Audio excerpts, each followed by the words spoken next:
keep that one. Then what are you gonna do? Take that one out. I'm gonna take the roof out. Okay. Tomorrow.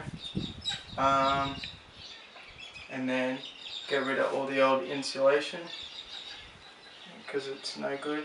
And we're gonna do spray foam as our insulation. What?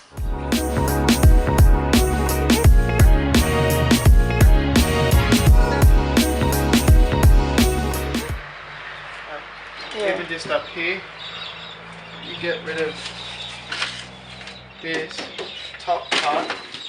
You can build like a bookshelf in here or something. Planter box or something.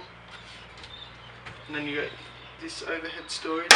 It's really cool.